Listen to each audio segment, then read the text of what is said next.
YouTube, what's up? It's been a minute since I did a knife unboxing.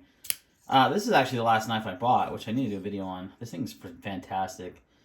It's the Olight, or not Olight, same diff, O-Knife, Optical or Optical UI. It's just a little box cutter, you know, replaceable blade kind of knife.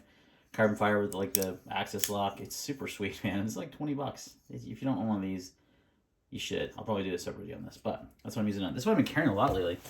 And, you know, I kind of got out of the knife game for a bit there, guys. I hadn't really done much with knives, and I'm trying to keep my address off camera, so I apologize. It just kind of got burnt out, and I don't know, nothing really interested in me. But lately, I got the bug. And I went through this post on the Spyderco forum, and it was talking about the best. Ooh, I'm gonna eat that. This is from eKnives, and the best knives of 2023 people thought, and this was one of them. This is a Microtech, which, man, I haven't had a Microtech in a fat minute. And it's also a manual folder, not a auto. I think this is eKnives, right? These guys ship so fast. Oh, look at that. They do a personalized little note. Dude, that is so cool. I love that kind of stuff. I bought from eKnives before. No, this is not my first time. But that, you know, that kind of stuff goes the extra mile. Got a little sticker. So, what's the knife? It's a Microtech, like I said. And it is the MSI. Now, this is a little bit bigger knife than I'm normally akin to. But a lot of guys have said it carries small. And this is a folder, obviously. Product manual thing we got there. And this is the knife, and it is pretty big. But this is the MSI, which is Cossin Sharp Buy. So this is the FRN version because it's the only thing I can find, and it's quite a bit less expensive than the G10. Now that thing is a beast of a knife. Big old huge blade. Look at that. That's a big knife, guys. That's much bigger than I normally carry. But I love that two-tone blade. That looks sick. Then the clutch lock, or what do they call it? Ram lock. Everyone's got a new name for this freaking access lock, right? Ever since that patent went away, it's been free game. Nice detent. Flicks open pretty easy. It's got a good sized blit. Oh, I say nice detent as it shakes out. Yeah, kidding. Not nice detent. That's not cool at all. Man, Microtech, I give you a chance and you let me down. Yeah, that is like no detent. That thing is gonna come open on you. So this one might be going back, guys. That's first time buying a new knife in a long time, besides that little light, and I get one with a shitty detent. That's good times. Now, if you have this knife, the MSI, let me know what your detent is like, because it's really soft on this model, and I might just have to talk to eKnives about exchanging, because I'm not shaking very hard. I mean, look at that. That's already coming open. That's not a good thing. That is actually one of the weaknesses, I guess that's the right word, of this lock, is it's prone to do this. Like, not just the Ram lock, but any of these locks. I've had a Hogue that had the access lock that had a not a very good detent, and it just opened up easily, and even opened my pocket once. I mean, not the first time. So that is unfortunate, because other than that, even though this is FRN, it doesn't feel like it.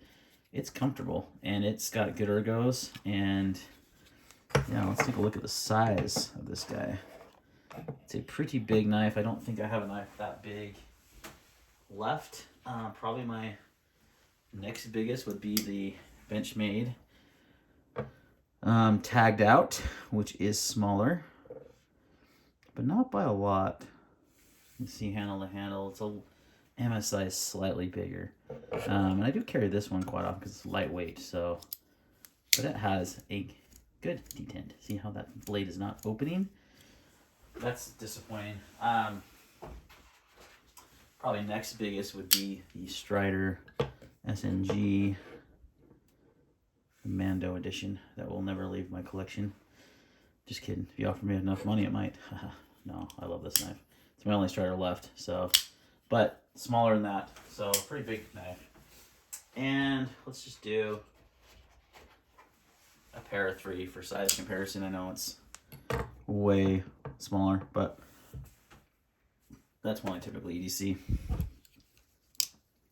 So the MSI, yeah, Microtech's one of their first attempts at a manual folder in a long time.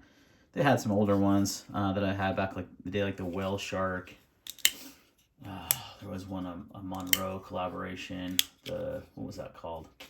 Man, it's been a minute, but I like to see this. It's a little less expensive, under $200. Nice deep carry pocket clip on that, and I believe it's 20 CV.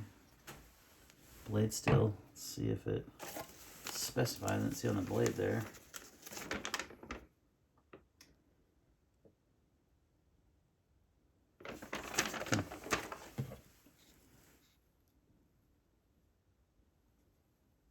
That's their steel right there.